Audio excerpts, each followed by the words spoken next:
எல்லாருக்கும் வணக்கம். நான் பிரகாஷ் பேசுகிறேன். இது வரைக்கும் நீங்கள் இந்த சேனலை சப்ஸ்கிரைப் பண்ணலாம், சப்ஸ்கிரைப் பண்ணிக்கோங்க. அது மட்டும் இல்லாமல் பக்கத்தில் இருக்க பெல் பட்டனும் கிளிக் பண்ணி வச்சுக்கோங்க. அப்போ தான் நம்ம சேனலில் போடுற எல்லா வீடியோஸும் உங்களுக்கு நோட்டிஃபிகேஷனில் காமிக்கும்.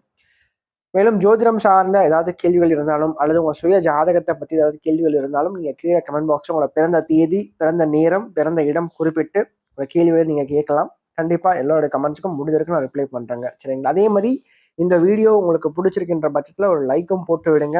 நிறைய லைக்ஸ் வர தான் இன்னும் மேற்கொண்டு வீடியோஸ் நிறைய போடணுன்ற ஒரு தூண்டுதல் எனக்கும் வரும். சரிங்களா? முடிஞ்சிருக்கும் இந்த வீடியோ பார்க்குறவங்க ஒரு லைக்கை போட்டுட்டு கமெண்ட்டை போட்டுட்டு உங்களோட வீடியோ நீங்கள் பார்க்க ஆரம்பிங்க. சரி, வாங்க இப்போ வீடியோக்குள்ளே போகலாம். இந்த வீடியோ நம்ம என்ன பார்க்க போகிறோம் அப்படின்னா, கடக ராசி பூச நட்சத்திரத்தில் பிறந்தவங்களுக்கு 2025ஆம் ஆண்டு மே மாத ராசி பலன்களை பற்றி நம்ம தெளிவாக பார்க்க போகிறோம். கடகராசி காலபுருஷனுக்கு 4வது ராசி. இதில் பூச நட்சத்திரம் பார்த்தீங்கன்னா கடகத்தில் 2வது நட்சத்திரமாக வரும். சரிங்களா? அதிபதி யாருன்னு பார்க்கும்போது சனி தான்.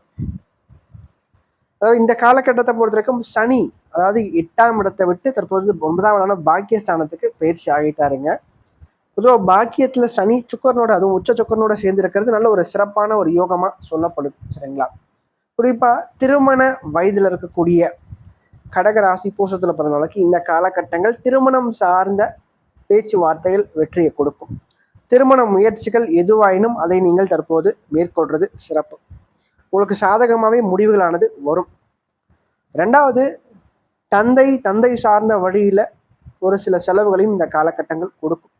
மருத்துவம் சார்ந்த வழியிலையோ இல்லை தந்தைக்கு ஒரு குறிப்பிட்ட வழியில் ஒரு குறிப்பிட்ட தொகையை நீங்கள் தந்தைக்காக செலவு செய்ய வேண்டிய கட்டாயத்துக்கு தள்ளப்படுவீங்க. அது மட்டும் இல்லாமல் ஆரோக்கியத்தில் இருந்த பிரச்சனைகள் கண்டிப்பாக உங்களுக்கு சரியாகும். உடல் ரீதியாகவும் மன ரீதியாகவும் ரொம்ப நல்லா இருப்பீங்க. சரிங்களா? ஓரளவுக்கு மகிழ்ச்சியாக இருப்பீங்க. அதே மாதிரி செகண்ட் ஹேண்டில் ஒரு காரு, பைக்கு வாங்குறதுக்கான வாய்ப்புகளை இது ஏற்படுத்தி கொடுக்கும். அது மட்டும் இல்லாமல் ஏற்கனவே வீட்டை ரெனோவேட் பண்ணுறது, வீட்டில் புதுசாக ஒரு விஷயத்த பண்ணுறது, அல்லது எலக்ட்ரானிக்ஸ் சம்மந்தப்பட்ட உபகரணங்கள் ஏதாச்சும் வாங்குறது, ஸோ இது சார்ந்த விஷயங்கள், பழுதுகளை சரி பார்க்கறது, ஸோ இது சார்ந்த முயற்சிகளை இந்த மாதம் நீங்கள் எடுப்பீங்க. அது மட்டும் இல்லாமல் ராசிக்கு 10ஆம் இடத்துல சூரியன் இந்த மாதம் முதல் பகுதியில் உச்சமாக இருக்கிறதுனால நல்ல ஒரு உத்தியோகம், அதாவது நல்ல ஒரு நிர்வாக திறமை தற்போது உங்ககிட்ட வெளிப்படும். திறமசாலியாக இருப்பீங்க, எந்த ஒரு சூழ்நிலையும் சமாளிப்பீங்க. சரிங்களா? அது மட்டும் இல்லாமல் வேலை செய்ய இடத்துல பார்த்தீங்கன்னா உங்களுடைய பெயர், புகழ், அந்தஸ்து சார்ந்த விஷயங்கள் உயரும்.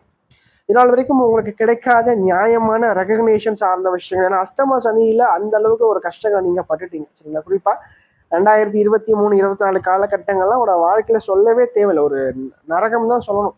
அந்த அளவுக்கு வாழ்க்கையில் நிறைய மன உளைச்சல்களை பார்த்துருப்பீங்க, கடுமையான கஷ்டங்களை பார்த்துருப்பீங்க. வயதிற்கேற்ற மாதிரியான கஷ்டங்கள், திருமணம் சார்ந்த விஷயங்கள், குழந்தை பாக்கியம் சார்ந்த விஷயங்கள், வேலை சம்பந்தப்பட்ட விஷயங்கள், தொழில் சார்ந்த விஷயங்கள்ல வயதிற்கேற்ற மாதிரியான பிரச்சனைகளை கொடுத்துருக்கும் அப்படின்னே சொல்லலாம். மாணவ மனப்படுத்திருக்கும் படிப்பு சார்ந்த விஷயங்களையும் பிரச்சனைகளை கொடுத்துருக்கும் அப்படின்னே சொல்லலாம். ஸோ வாழ்க்கையில் அவ்வளவு கஷ்டங்களை தாண்டி தற்போது நீங்கள் வந்திருக்கீங்க. ஸோ அப்படிப்பட்டவங்களுக்கு இந்த காலகட்டங்கள் ஓரளவுக்கு கண்டிப்பாக ஒரு சேஞ்சஸை எதிர்பார்க்க முடியுங்க. சரிங்க, டெஃபினட்டாக நான் சொல்லுவேன். அது மட்டும் இல்லாமல் வெளிநாடு சம்மந்தப்பட்ட முயற்சிகள் தற்போது எடுத்தால் ஜெயிக்க முடியும். அதாவது அப்ராட் போகிறதுக்காக நீங்கள் ட்ரை பண்ணுறீங்கன்னா இப்போ சக்ஸஸ்ஃபுல்லாக போக முடியும். காரணம் 12ஆம் இடத்துல குரு, 8ஆம் இடத்துக்கு ராகு வரார். அப்போது அப்ராட் போகிறதுக்கு ஒரு சரியான ஒரு டைம்னா அது இந்த டைம் தான். இப்போ நீங்கள் ட்ரை பண்ணால் கண்டிப்பாக கிளிக் ஆகும். சரிங்களா? 2வது பார்த்தீங்கன்னா பயணங்களால் ஆதாயத்தை அதிகமாக பார்ப்பீங்க. அதே மாதிரி செலவுகள் சார்ந்த விஷயங்களும் இந்த மாதம் அதிகமாக இருக்கும். குறிப்பாக சுப செலவுகள் சார்ந்த விஷயங்கள் இருக்கும். அதே மாதிரி என்ன ஒன்று, 6ஆம் இடத்தை குரு பகவான் பார்க்கறதுனால கடகத்தில் பார்த்தீங்கன்னா நல்லா தெரிஞ்சுக்குங்க, குரு 12ஆம் இடத்துலேருந்து 6ஆம் இடத்தை பார்க்கறத கடன் வாங்கி வீடு, மனை, வாகனம் சார்ந்த விஷயங்களை அமைச்சுப்பீங்க. சரிங்க, கண்டிப்பாக கடன் வாங்குவீங்க, யாராக இருந்தாலும் சரி. சரிங்களா? ஒரு குறிப்பிட்ட வயது நீங்கள் கடந்திருக்கீங்க அப்படின்ற பட்சத்தில் இந்த காலகட்டங்கள் கடன் சார்ந்த விஷயங்கள் கடகராசிக்காரங்களை கண்டிப்பாக வரும். சரிங்களா? அது நல்ல விஷயத்துக்காக இருக்கும். சரிங்களா? தேவையில்லாத வீண் செலவாக இருக்காது, நல்ல விஷயத்துக்காக தான் செலவு பண்ணுவீங்க. சரிங்களா? அது மட்டும் இல்லாமல் ராசிக்கு 2ஆம் இடத்துல கேது, 8ஆம் இடத்துல ராகு மறைமுகமான வழியில் ஒரு சில வருமானத்தை உண்டு பண்ணி கொடுப்பார். குறிப்பாக இந்த காலகட்டத்தை பொறுத்த வரைக்கும் பார்த்தீங்கன்னா அதிர்ஷ்டம் சம்பந்தப்பட்ட விஷயங்கள் கை கொடுக்கும். ஆரோக்கியம் சார்ந்த பிரச்சனைகள் ஒரு சிலருக்கு அவ்வப்போது போகும். சரிங்களா? அது மட்டும் இல்லாமல் ராசிக்கு 11ஆம் இடமான லாபஸ்தானத்தில் சனியும் புதனும் இந்த மாதம் 2வது போல சஞ்சரிப்பாங்க. புத்திசாலித்தனம் அதிகரிக்கும், தன்னம்பிக்கை அதிகரிக்கும், குழந்தை பாக்கியம் சார்ந்த விஷயங்கள் தற்போது கிடைக்கும். அது மட்டும் இல்லாமல் ராசிக்குள்ள செவ்வாய் இந்த மாதம் முழுக்கவே நீசம். பொதுவாக செவ்வாய் கடகத்தில் பிறந்தவங்களுக்கு ஓரளவுக்கு நல்ல யோகாதிபதி தான் சரிங்களா. செவ்வாய் மாதிரி கொடுக்குற கிரகம் வேறு எதுவுமே கிடையாது. எப்படிப்பட்ட சூழலில் இருந்தாலும் சரிங்க, செவ்வாய் தசை நிச்சயமாக ஒரு யோகத்தை செய்யும். ஆனால் செவ்வாய் வந்து நீசமாகி ராசிக்குள்ளே இருக்கிறதுனால ஒரு தயக்கத்தை கொடுக்கும், ஒரு பயத்தை கொடுக்கும், எதுலேயுமே ஒரு தடை தாமதங்கள் சார்ந்த விஷயங்களை கொடுக்கும். ஒரு விஷயத்தில் நீங்கள் இறங்கினா ஜெயிச்சிருவீங்க, ஆனால் இறங்கிறதுக்கு முன்னாடி 10 வாட்டி வந்து பார்த்தீங்கன்னா இறங்கலாமா வேணாமான்னு சொல்லிட்டு நீங்களே உங்களை போட்டு குழப்பிக்கிட்டே இருப்பீங்க. ஒரு காரியத்துக்காக கூட நான் சொல்கிறேன், ஒரு விஷயம் நடக்க போகுது, அது விஷயத்தை நீங்கள் பண்ணலான் இருக்கீங்கன்னா அதில் நிறைய தயக்கத்தை வந்து இந்த செவ்வாய் அதிகமாக உண்டு பண்ணி கொடுப்பேன், ஒரு பயத்தை உண்டு பண்ணி கொடுப்பேன் சரிங்களா. அதாவது தேவையில்லாத பயமாக இருக்கும் அந்த பயம் சரிங்களா. அது மட்டும் இல்லாமல் வேலை செய்ய இடத்துல ஒரு சில அலைச்சல்கள் இருந்தாலும் கூட உங்களுக்கான அங்கீகாரம் கண்டிப்பாக கிடைக்கும்.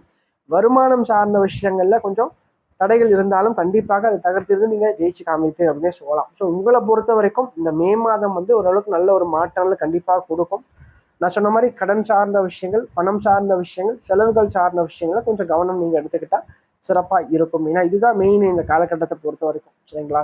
அதே மாதிரி கொஞ்சம் பேச்சில் கொஞ்சம் கனிவு அப்படின்றது கண்டிப்பாக தேவை. செவ்வாய் வந்து ராசிக்குள்ளே இருக்கிறனால கொஞ்சம் அவசரப்பட்டு முன் கோபத்தால் சில காரியங்களை செய்வீங்க, சில வார்த்தைகளை விட்டுடுவீங்க.